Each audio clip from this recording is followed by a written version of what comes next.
السلام علیکم ورحمۃ اللہ جی جیسے کہ گزشتہ ویڈیو کے اندر آپ کو اطلاع کی گئی تھی میری جانب سے کہ انشاءاللہ ہم لوگ ہفتہ وار جو ہے درس قرآن کا سلسلہ شروع کریں گے، اور اللہ کے حکم سے اور اللہ تعالیٰ کی توفیق سے ہم نے اس سلسلے کو آج شروع کرنے کی نیت کی ہے۔ تو سب سے پہلے تو دعا ہے کہ اللہ تعالیٰ اس میں ہماری مدد و نصرت فرمائے، اور اللہ تعالیٰ اس کو قبولیت کا درجہ عطا فرمائے، اور امت کے لیے اس کو جو ہے وہ راہ نجات کا ذریعہ بنائے۔ تو ہو سکتا ہے کہ میری یہ ویڈیو ایک دن کی تاخیر سے ہو، کیونکہ وہ کچھ ظاہر سی بات ہے، ایک نیا سلسلہ شروع کیا گیا ہے، تو اس کے اندر کافی مسائل ہوتے ہیں، اور باخودہ میں بالکل بھی کیمرے کے حوالے سے کیمرے کے آگے بات کرنے کا کبھی بھی قائل نہیں رہا، تو ظاہر سی بات ہے شروع میں مجھے سب سے زیادہ مشکل ہوگی اس کام کے اندر۔ باقی اللہ سے مانگیں گے، اللہ سے دعا ہے کہ اللہ تعالیٰ ہماری مدد فرمائے۔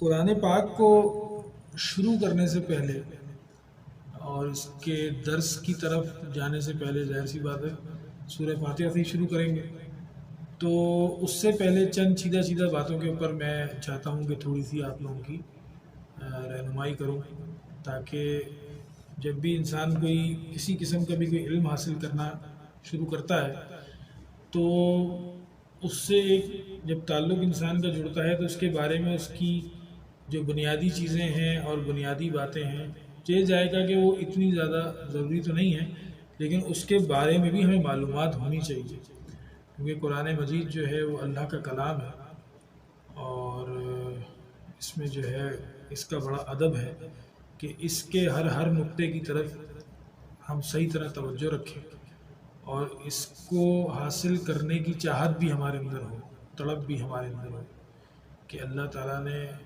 ہم سے کیا کلام کیا ہے، اور اس کی کیا کیا بنیادی ایسی باتیں ہیں جو ہمیں معلوم ہونا چاہیے۔ تو میں نے 5 اس کے اندر جو ہے وہ ایسی شکیں یا پوائنٹس آپ سمجھ لیں میں نے نکالے ہیں کہ جن کو آپ اپنے ذہن میں رکھیں، انشاءاللہ فائدہ ہوگا۔ ویسے تو یہ تمام تفاسیر کے اندر یہ معلومات مل جاتی ہیں، کوئی ایسی خاص بھی نہیں ہے، لیکن ہم نے ان کو نکالا ہے، اور اس کے اندر 5 چیزیں جو ہیں وحی کی ضرورت، حضور صلی اللہ علیہ وسلم پر وحی نازل ہونے کے طریقے، اور سب سے پہلا جو نزول ہے قرآن پاک کا، اس کے بارے میں مکی اور مدنی آیات کے اندر فرق، اور شان نزول، کہ ظاہر سی بات ہے ہر جگہ کوئی نہ کوئی شان نزول بھی ہوتا ہے، تو ہم وحی کی ضرورت کیوں اور اس کی وجوہات۔ تو سب سے پہلے جو ہے وحی کی ضرورت ہے، وحی کی ضرورت کو آپ یوں سمجھیں کہ جب انسان کو اللہ تعالیٰ نے اپنے لیے پیدا کیا ہے تو ظاہر سی بات ہے اللہ تعالیٰ کی بھی کچھ چاہت ہے کہ اللہ تعالیٰ نے ایک مقصد کے تحت انسان کو پیدا کیا ہے، تو اللہ کا پیغام اللہ کے بندوں تک پہنچنا، کہ اللہ سے پیغام پہنچا حضرت جبرائیل علیہ السلام تک، حضرت جبرائیل علیہ السلام سے آگے نبی صلی اللہ علیہ وسلم تک، اس سلسلے کو سلسلہ وحی کہا جاتا ہے۔ اس کے بعد وہ قرآن کا حصہ بن گیا۔ تو وحی کی ضرورت صرف اس لیے پیش آئے کہ کیسے انسان کو پتہ چلے کہ میرا خالق کون ہے، میرا پیدا کرنے والا کون ہے۔ لامتناہ تو اللہ تعالیٰ نے نہیں چھوڑا کسی بھی انسان کو کہ وہ خود سے تلاش کرے گا، نہیں، بلکہ انبیاء کا ایک پاکیزہ سلسلہ اللہ تعالیٰ نے شروع کیا، اور یوں اس وحی کی ضرورت پیش آئی کہ اللہ تعالیٰ اپنے جو بھی پیغام ہیں وہ اپنے نبیوں تک پہنچاتے رہے، اسی طرح نبی صلی اللہ علیہ وسلم تک پہنچاتے رہے، کچھ قرآن کا حصہ بنا اور کچھ حدیث کا حصہ بنا، کیونکہ حدیث کا بھی جتنا علم ہے وہ دراصل قرآن کی ہی نسبت ہے، اس کے ساتھ قرآن ہی کی تشریح ہے ساری، کیونکہ جو کچھ بھی آپ صلی اللہ علیہ وسلم پر نازل ہوا یا وہ قرآن کا حصہ بنا، یا آپ صلی اللہ علیہ وسلم کی زبان اطہر سے جاری ہوا اور وہ حدیث کا حصہ بن گیا، دونوں وہی ہیں۔ تو وحی ثانی کہتے ہیں حدیث کے علم کو۔ حضور صلی اللہ علیہ وسلم پر وحی کے طریقے، کہ کس طرح آپ صلی اللہ علیہ وسلم پر جو ہے وہ وحی نازل کی جاتی تھی، تو اس پر جو ہے وہ اما عائشہ رضی اللہ تعالیٰ فرماتی ہیں کہ ایک مرتبہ حضرت حارث بن ہشام رضی اللہ تعالیٰ نے نبی صلی اللہ علیہ وسلم سے پوچھا آپ پر وہی کس طرح آتی ہے؟ تو نبی صلی اللہ علیہ وسلم نے فرمایا کہ مجھے گھنٹی کی سی آواز محسوس ہوتی ہے اور پھر میرے اوپر وہ وہی نازل ہوتی ہے، وہ پیغام مجھے مل جاتا ہے۔ اور اسی کے اندر جو ہے وہ تیسری بات کہ سب سے پہلا نزول کب ہوا، تو وہ تو سب کو ہی معلوم ہے کہ لیلۃ القدر یعنی کہ رمضان مقدس کے اندر جو آخری عشرہ ہے ان میں سے طاق راتوں میں سے کوئی ایک رات ہے جس کو لیلۃ القدر بھی کہا جاتا ہے، تو اس میں قرآن نازل ہونا شروع ہوا۔ پھر اللہ تعالیٰ نے فرمایا بل ہوا قرآن مجید فی لوح محفوظ، سورہ بروج کی ایک آیت ہے کہ یہ سارے کا سارا پہلے لوح محفوظ میں موجود تھا، اور قرآن پاک کا نزول 2 مرتبہ ہوا۔ ایک مرتبہ پورے کا پورا آسمان دنیا کے بیت عزت میں نازل کر دیا گیا جس کو بیت المعمور کہتے ہیں، اور اس کے بعد الگ الگ حکمت کے تحت نبی صلی اللہ علیہ وسلم کی طرف اس کا نزول ہوتا رہا۔ اس میں جو ہے مکی بھی ہے بہت سارا حصہ قرآن پاک کا، اور مدنی بھی ہے، یعنی یہ مکی اور مدنی صورت ہے۔ اس کے لیے بھی بڑی آسانی ہے، کوئی مشکل بات نہیں ہے کہ جو بھی قرآن کا حصہ مکے میں نازل ہوا وہ مکی کہلائے گا، اور جو بھی قرآن پاک کا حصہ مدینہ پاک میں نازل ہوا ہے نبی صلی اللہ علیہ وسلم پر وہ مدنی کہلائے گا۔ اس کو بہت زیادہ گول مول کر کے ان تشریحات کو بیان کرنا کوئی ضروری نہیں ہے۔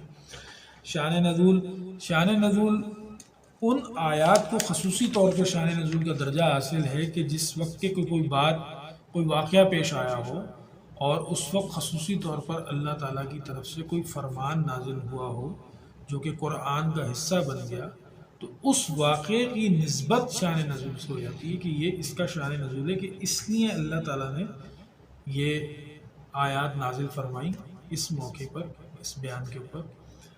تو اس کی کئی مثالیں ہیں، جیسے کہ اس وقت جو ذہن میں ہے عبسہ و تولیٰ، کہ جس میں آپ صلی اللہ علیہ وسلم کو جو ہے ایک نابینا صحابی رسول تو وہ کچھ بات کرنا چاہ رہے تھے، اور نبی صلی اللہ علیہ وسلم صحابہ کے میں سے کچھ سردار آئے ہوئے تھے جن کو دین کی دعوت دے رہے تھے، تو اللہ تعالیٰ نے اس وقت یہ آیت نازل فرمائی کہ یہ آپ جو ان کی بات ہے وہ ان کو بتائیں، مطلب اس کا خلاصہ یہی ہے۔ اور یہ آپ کے یہ ضروری نہیں ہے کہ آپ اس بات کے اوپر، کیونکہ آپ صلی اللہ علیہ وسلم نے تھوڑا سا ان کو خفگی کا اظہار کیا تھا، تو ایسا واقعہ پیش آیا تھا۔ جب یہ پورا واقعہ پیش آیا تو اس کے اوپر پھر یہ آیات نازل ہوئی تھی، یہ شان نزول ہے۔ تو ہم اپنے درس کا آغاز کر لیتے ہیں، کیونکہ ہماری کوشش ہے کہ مختصر وقت میں جامع اور معنی بات ہو، اور جو اصل مقصد ہے اس کی طرف بندہ آ جائے۔ اور قرآن پاک کو آج ہم انشاءاللہ سورہ فاتحہ سے پڑھیں گے، اور انشاءاللہ صرف سورہ فاتحہ کو ہی لے کے انشاءاللہ بات چیت ہوگی۔ ٹھیک ہے جی، آغاز کرتے ہیں۔ اعوذ باللہ من الشیطان الرجیم، بسم اللہ الرحمن الرحیم۔ شروع اللہ کے نام سے جو بے حد مہربان اور نہایت رحم کرنے والا ہے۔ الحمد للہ رب العالمین، الرحمن الرحیم، مالک یوم الدین، ایاک نعبد و ایاک نستعین، اہدنا الصراط المستقیم، صراط الذین انعمت علیہم غیر المغضوب علیہم ولا الضالین۔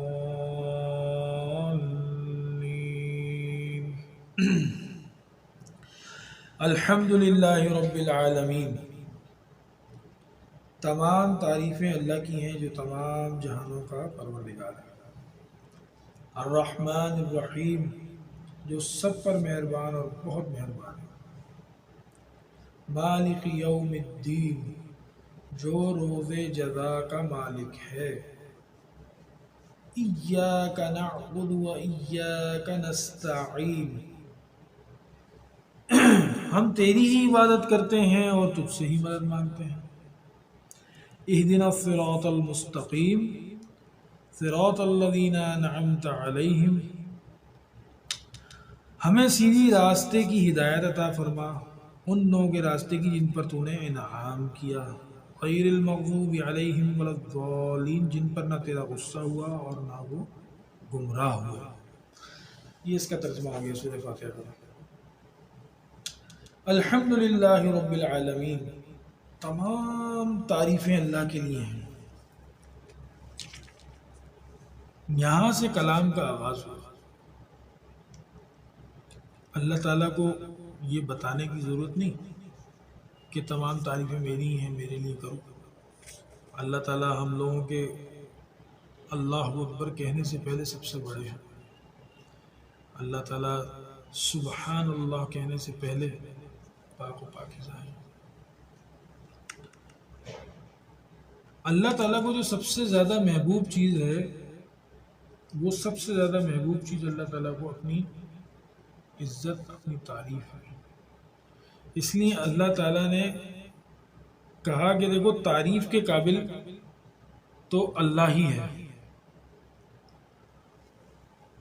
انسان کی کیا تعریف یا اللہ کی کسی مخلوق کی کیا تعریف، کیونکہ ہر شے کو فنا ہے، ہر شے نے مٹ جانا ہے۔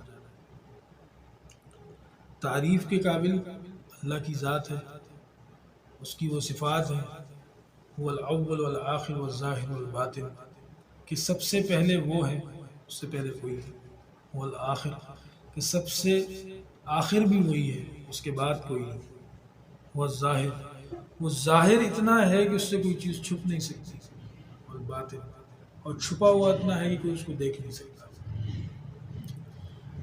جس کے اندر کامل طور پر یہ صفات موجود ہوں، وہی رب العالمین کہلانے کا بھی حق رکھتا ہے۔ اور اللہ کے ماں سوا ایسی کوئی ہستی نہیں کہ جو اس رب العالمین کے منصب پہ پہنچ سکے۔ تو تمام جہانوں کا پالنے والا ہے۔ تمام جہانوں سے کیا مراد؟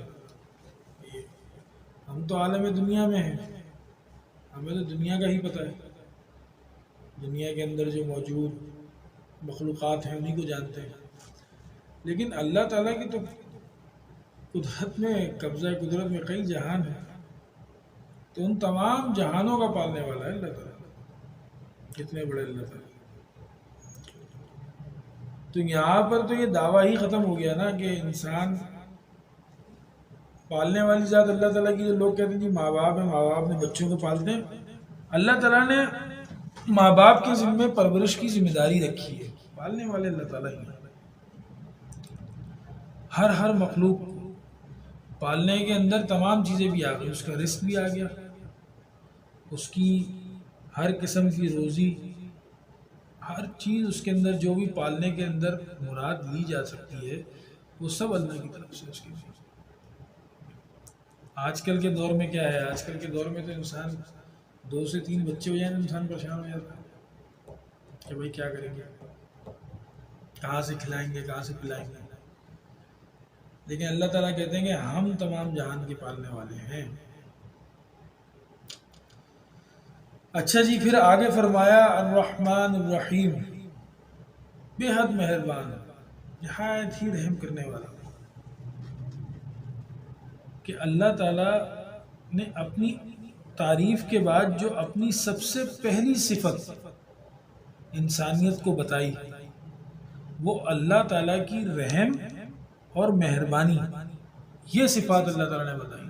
مہربانیاں تو ویسے ہی اللہ کی بہت ہیں۔ ایک انسان کا پیدا ہونا اور پیدا ہونے کے بعد جب وہ دنیا میں آ جاتا ہے اور وہ بالکل صحیح سالم ہوتا ہے، اس کے ہاتھ، پیر، کان، ناک، آنکھیں، سب چیزیں ٹھیک ٹھیک کام کر رہی ہیں، اس کو کوئی بیماری نہیں ہے، اس کو کوئی تکلیف نہیں ہے۔ یہ کتنی بڑی مہربانی ہے اللہ تعالیٰ کی۔ آج ہماری قوت سماعت ختم ہو جائے، ہم کس کام کے؟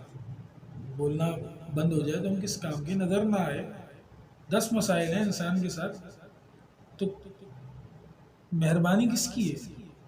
اللہ تعالیٰ کی۔ تو اللہ تعالیٰ کی مہربانیاں تو انسان صرف اپنے وجود میں اگر تلاش کرے تو بے شمار جائے گا۔ پوری دنیا کے اندر اگر انسان نظر دوڑا کے دیکھے تو اللہ تعالیٰ کی کتنی مہربانی ہے۔ تو اللہ تعالیٰ نے کہا کہ ہماری یہ صفت جو سب سے پہلے بیان کی گئی، اللہ تعالیٰ نے جو بیان کی وہ اللہ تعالیٰ نے رحم کی طرف اور مہربانی کی طرف انسانیت کو متوجہ کرا کہ دیکھو ہم مہربان بھی ہیں اور ہم رحم کرنے والے بھی ہیں۔ کہ اللہ تعالیٰ اگر رحمان اور رحیم نہ ہوتے تو میرا نہیں خیال کہ کافروں کو تو ایک گھونٹ پانی بھی نہ ملتا۔ تو اللہ تعالیٰ تو اپنے دشمنوں کو بھی کھلا رہے ہیں۔ دنیا کے اندر کتنے دہری ہیں، مشرک ہیں جو اللہ کو مانتے ہی نہیں، اور بڑے افسوس کے ساتھ کہنا پڑتا ہے کتنے کلمہ پڑھنے والے ہیں جو کلمہ پڑھ کے تو مسلمان ہیں فتوے کی روح سے، لیکن وہ کتنی حکم و دنیا صبح سے شام تک اللہ اور اس کے رسول کی کرتے ہیں، کوئی پرواہ نہیں، کھا رہے ہیں پی رہے ہیں، موجیں لگی ہوئی ہیں۔ تو اللہ تعالیٰ کی اسی صفت کی وجہ سے لگی کہ اللہ پکڑتے نہیں، اللہ تعالیٰ نے اپنا تعارف دے دیا۔ تو اصل میں اللہ تعالیٰ نے یہ تعارف اس لیے بھی دیا کہ انسان کا اللہ تعالیٰ کے ساتھ محبت کا رشتہ بنے۔ ایک تو رب العالمین کہ ہمارا رب، ہمارا پیدا کرنے والا اللہ ہمارے ساتھ محبت کا رشتہ پیدا کرنا چاہتے ہیں۔ وہ خوف والے رشتے میں نہیں کہ انسان کو بادشاہ کا، گورنر کا، کسی بڑے کا خوف ہوتا ہے اور اس کو پھر وہ بڑا سمجھ کے چلتا ہے کہ جیسے ہم کسی بڑے کے گھر چلے جاتے ہیں، جو کوئی بڑا عہدیدار ہو، کوئی گورنر ہو، کوئی وزیر ہو، اس کے گھر جاتے ہیں، اس سے کتنا ادب کرتے ہیں کیونکہ اس کو ہم مانتے ہیں کہ یہ بڑا ہے، ٹھیک ہے۔ لیکن اللہ تعالیٰ کے گھر جاتے ہیں، یعنی کہ اللہ کی مسجد میں جاتے ہیں تو اتنا خاص عزت احترام لوگ نہیں کر رہے ہوتے، لیکن پھر بھی اللہ تعالیٰ کہتے ہیں کہ میں اپنے بندے کے ساتھ محبت کا رشتہ بنانا چاہتا ہوں۔ جتنے بھی اللہ والے ہیں، اہل اللہ ہیں، اور تزکیہ نفس اور جتنے بھی خانقاہی سلسلے ہیں، اس کے اندر کیا ہے؟ اللہ کی جو معرفت ہے وہ عشق اور محبت والی معرفت سکھائی جاتی ہے اور بتائی جاتی ہے، اور حقیقت بھی یہی ہے کہ اللہ تعالیٰ اپنے ہر بندے سے بہت بے انتہا محبت کرتے ہیں، چاہے وہ کسی بھی مذہب سے ہے۔ جو اللہ تعالیٰ کو سب سے محبوب ترین مخلوق ہے وہ انسان ہے۔ لقد خلقنا الانسان فی احسن تقویم، اللہ تعالیٰ کہہ رہے ہیں کہ بہت احسن پہرائے میں پیدا کی، اس نے تم سے محبت۔ تو محبت کب پیدا ہوگی؟ خوف دکھا کے پیدا ہوگی۔ صفات ہیں اللہ تعالیٰ کی، اللہ تعالیٰ محیمن بھی ہیں، ٹھیک ہے۔ اللہ تعالیٰ کی اور بھی صفاتی نام موجود ہیں جو اللہ تعالیٰ، کیونکہ خوف رکھنا بھی ضروری ہے، ٹھیک ہے، لیکن اللہ تعالیٰ حقیقت میں بندے سے محبت کا رشتہ رکھنا چاہتے ہیں، کہ جس کی وجہ سے اللہ تعالیٰ کلام میں الرحمن الرحیم کا فوری طور پہ اللہ تعالیٰ ساتھ لے کہ ہماری یہ صفات بھی ہیں۔ پھر ہے جی مالک یوم الدین، پھر اللہ تعالیٰ نے توجہ کرا کہ دیکھو روز جزا کے بھی مالک ہیں۔ تعارف چل رہا ہے نا، اللہ تعالیٰ اپنا ایک تعارف دے رہے ہیں آپ کو۔ یہاں پر دنیا کے اندر جو آپ کتابیں لے کے جاتے ہیں پڑھنے کے لیے، کسی کی بھی کتاب ہوتی ہے تو اس کی جناب علی مقدمہ لکھی جاتی ہے، پھر اس کا جو ہے کوئی نہ کوئی اس کے بارے میں جو کتاب لکھنے والا ہے وہ کچھ نہ کچھ لکھتا ہے، اپنا تعارف بھی دیتا ہے، اپنی کوشش کے بارے میں بتاتا ہے، اپنا سارے حال احوال بیان کرتا ہے کہ بھائی اس لیے ہم یہ کتاب لکھنے کا سوچ رہے تھے اور اس لیے ہم نے لکھی، اللہ تعالیٰ اس کو شرف قبولیت عطا فرمائے۔ تو اللہ تعالیٰ اپنا تعارف دے رہے ہیں انسانیت۔ سورہ فاتحہ کے اندر اللہ تعالیٰ اپنا تعارف دے رہے ہیں مالک یوم الدین، کہ جو روز جزا کا مالک ہے۔ روز جزا سے بتاتے ہی یہ بات سمجھ میں آ گئی کہ جب اللہ تعالیٰ نے کہا کہ ہم روز جزا کے مالک ہیں، اس کا کیا مطلب ہے کہ ایک دن آئے گا فیصلے کا۔ یہ تمام انسان سمجھ لیں کہ ایک دن آئے گا کہ جو بویا ہے وہ کاٹنا پڑے گا، کہ جو کچھ بھی انسان نے اعمال کریں اس پہ جزا و سزا کا دن آئے گا، اور اس دن جج اللہ تعالیٰ خود ہوں گے، کیونکہ روز جزا کے مالک ہیں نا۔ اس دن کل کائنات میں اور کوئی کام نہیں ہو رہا، ٹھیک ہے، اللہ تعالیٰ کی دیگر مخلوقات ہیں، فرشتے ہیں اور دیگر مخلوقات ہیں، ظاہر سی بات ہے جب یہ دن آئے گا قیامت کا، تو اللہ تعالیٰ اپنی ہر مخلوق کو فنا کر دیں گے، موت دے دیں گے اللہ تعالیٰ، حتیٰ کہ چاروں بڑے فرشتے اور وہ فرشتے جنہوں نے اللہ تعالیٰ کے عرش کو تھاما ہوا ہے، اللہ تعالیٰ تمام کو موت دے دیں گے۔ اس کا مطلب ہے کہ اس دن جب اللہ تعالیٰ خود پوچھیں گے ہاں بھائی اب کون باقی، کوئی باقی ہے، تو اللہ تعالیٰ پھر خود فرمائیں گے کہ کہاں ہیں اب بادشاہ، کہاں ہیں وہ سب لوگ جو دنیا میں بڑی بڑی باتیں کیا کرتے تھے۔ تو اس دن اللہ ہی اکیلے مالک ہوں گے، کیونکہ اللہ کو فنا نہیں۔ روز جزا جو ہے وہ انسان کو اللہ تعالیٰ نے بتا دیا کہ اس دن کے مالک بھی ہم ہیں، اور ظاہر سی بات ہے انسانوں نے لوٹ کے تو اللہ تعالیٰ کے پاس جانا ہے۔ ایاک نعبد و ایاک نستعین، تیری ہی ہم بندگی کرتے ہیں اور تجھ سے ہی مدد چاہتے ہیں۔ یہ کیوں کہا؟ اہدنا الصراط المستقیم، اور تجھ ہی سے مدد چاہتے ہیں، بتلا ہم کو سیدھی راہ۔ صراط الذین انعمت علیہم غیر المغضوب علیہم ولا الضالین۔ یہاں پر اللہ تعالیٰ نے اپنے کلام کے اندر انسان کو سکھایا اللہ تعالیٰ کی حمد و ثنا، ٹھیک ہے، کہ اللہ تعالیٰ کا تعارف ہو گیا، ٹھیک ہے۔ اب اللہ تعالیٰ سے کیا مانگنا چاہیے انسان، یہ سب بھی اللہ ہی نے انسان کو سکھایا، کیونکہ نماز میں سورہ فاتحہ نہ ہو تو نماز نہیں۔ غیر المغضوب علیہم ولا الضالین، نہ کہ ان لوگوں کے راستے کی جن پر غضب نازل ہوا، اور نہ ان کے راستے کی جو بھٹکے ہوئے ہیں۔ ہدایت بھی کون سی مانگنی ہے؟ یہ یا اللہ آپ ہمیں وہ ہدایت دیجیے جو کہ صراط الذین انعمت علیہم، جن لوگوں پر آپ نے اپنے فضل فرمائے، نعمت فرمائے۔ غیر المغضوب علیہم ولا الضالین، وہ نہیں جن لوگوں پر آپ کا غصہ نازل ہوا، ایسا رستہ نہیں جن پر آپ کا غصہ نازل ہوا، یا جو لوگ بھٹکا دیے گئے، ہمیں وہ راستہ نہیں دیجیے گا۔ یہ مقصد ہے بات کہ انسان کی سب سے بڑی ناکامی کیا ہے؟ سب سے بڑی ناکامی یہ تو ہو گیا نا ختم۔ انسان کی سب سے بڑی ناکامی یہ ہے کہ انسان جب اس دنیا سے مر کے چلا گیا، دوبارہ تو کوئی نہیں آ سکتا، ٹھیک ہے، تو اللہ کو راضی نہ کر سکا، یہ انسان کی سب سے بڑی ناکامی کہ ظاہر ہے اس کا خاتمہ بالایمان ہوا ہی نہیں۔ اور سب سے بڑی کامیابی کیا ہے انسان کی؟ کہ انسان دنیا سے گیا تو اللہ تعالیٰ اس سے راضی، یہ انسان کی سب سے بڑی کامیابی ہے۔ ساری دنیا کی دولت آپ کے پاس ہو، ساری دنیا کی حکومت آپ کے پاس ہو، لیکن اگر اللہ تعالیٰ آپ سے ناراض ہیں اور آپ کے پاس ایمان نہیں ہے تو آپ ناکام ہو گئے ہمیشہ ہمیشہ کے لیے۔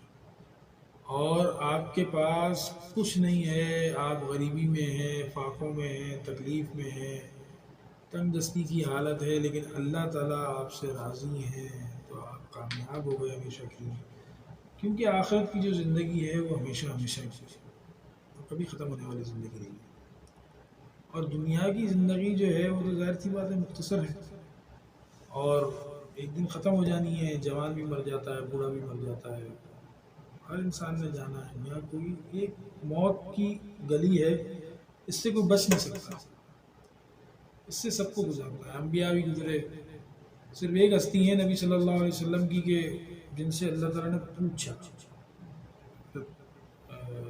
اسرائیل علیہ السلام کو اللہ تعالیٰ نے حکم دیا کہ بھی پوچھ کے لے کر آنا چاہیں تو لے آنا، نہ آنا چاہیں تو چھوڑ دینا۔ یہ واحد ہستی ہے، باقی کسی سے اللہ تعالیٰ نے کسی نبی سے بھی نہیں پوچھا۔ تو اس تھوڑی سی زندگی کے لیے جو انسان زندگی گزارنے کے لیے آیا ہے یہاں پر، اس میں انسان اتنی محنتیں کرتا ہے، اتنی محنتیں کرتا ہے کہ جیسے اس نے یہاں 100 سال رہنا، ساری زندگی مٹا دی مکان بنانے میں، جائیدادیں بنانے میں، اور یہ وہ تو مر جاتا ہے، فائدہ دوسرے اٹھاتے ہیں، بعد میں اولادیں لڑ رہی ہوتی ہیں، ہوتا ہے ہر جگہ۔ تو انسان کو چاہیے کہ اللہ تعالیٰ سے ہم کلام ہو نماز کے اندر، تو اس کو کم از کم ان صورتوں کے مفہوم، جو چند نماز میں پڑھی جانے والی صورتیں ہیں، ان کے مفہوم، ان کے ترجمے انسان کو یاد ہیں۔ تو پھر سچے دل سے جب انسان اللہ تعالیٰ سے ہم کلام ہوگا تو اس کا بڑا اثر ہوتا ہے. وہ جو نماز ہوگی وہ کہتے ہیں کہ جو 40 دن پڑھ لے تکبیر اولیٰ کے ساتھ تو پھر کبھی زندگی میں نماز نہیں چھوٹتی اس کی.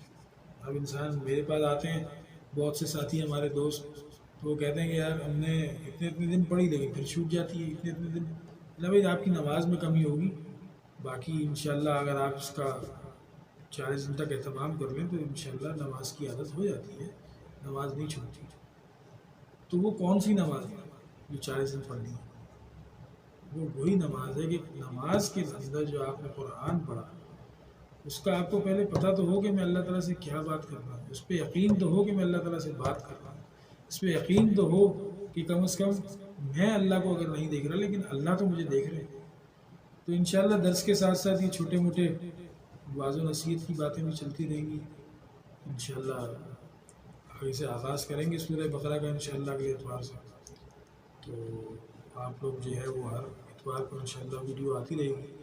تھوڑا بہت آپ لوگوں کو کچھ گڑبڑ سی بھی محسوس ہو رہی ہوگی کیونکہ آج کل تو بڑے ہمارے مولوی اور مفتی حضرات بھی ماشاءاللہ کافی تجربہ کار ہیں کیمرے کے آگے بیٹھنے کے، تو ان کی ویڈیوز ہم بھی دیکھتے رہتے ہیں اور ہم ظاہر سی بات ہے ہمارے بڑے ہیں بزرگ ہیں تو ہم دیکھ رہے ہوتے ہیں تو اس سے سیکھ بھی رہے ہوتے ہیں. لیکن باخدا مجھے کیمرے کے آگے بات کرنا بالکل بھی نہیں آتا. پتہ نہیں کتنے ٹکڑوں میں یہ ویڈیو میں بنا سکا ہوں. اس کو ساتھی ہمارے دوست جو ہیں یہ ایڈٹ کر دیں گے اور پھر یہ چلائیں گے. ہماری کوشش تو یہ ہے کہ ہمارے پاس اور کوئی پلیٹ فارم اس وقت ہے نہیں اور دل بھی کرتا ہے کہ دین کا کام کیا جائے.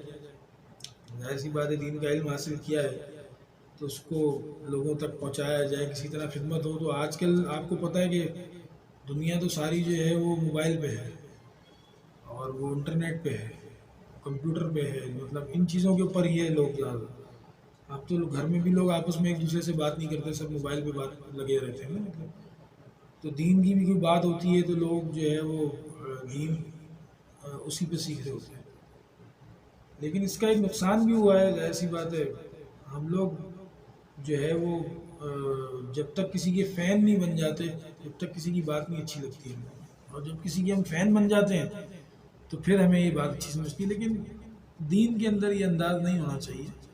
دین کے اندر یہ کہ جہاں سے آپ کو اچھی بات ملے آپ اس کو لے لیں. اور فین بننے سے بہتر یہ ہے کہ اللہ اور اس کے رسول صلی اللہ علیہ وسلم کی غلامی میں آئیں، اللہ رسول سے جوڑیں اپنے آپ کو. اس شخصیت پرستی سے کچھ نہیں ملے گا. دیکھیں ہم وہی کوئی اپنے گھر سے تو بنا کے کچھ نہیں دے رہے آپ کو. جو اللہ اور اس کے رسول کا علم ہے اس کو جو ہم نے اپنے بڑوں سے سیکھا ہے اور سمجھا ہے اسی کی تشریح کو ٹوٹی پھوٹی آپ کے آگے پیش کر دیتے ہیں. اصل مقصد ہے بندے کا اللہ سے جڑنا، اللہ کے رسول صلی اللہ علیہ وسلم سے جڑنا،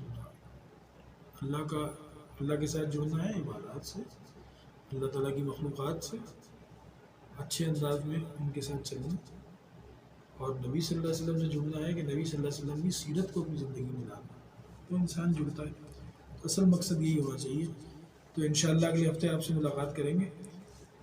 وآخر دعوانا الحمدللہ رب العالمین. السلام علیکم ورحمۃ اللہ.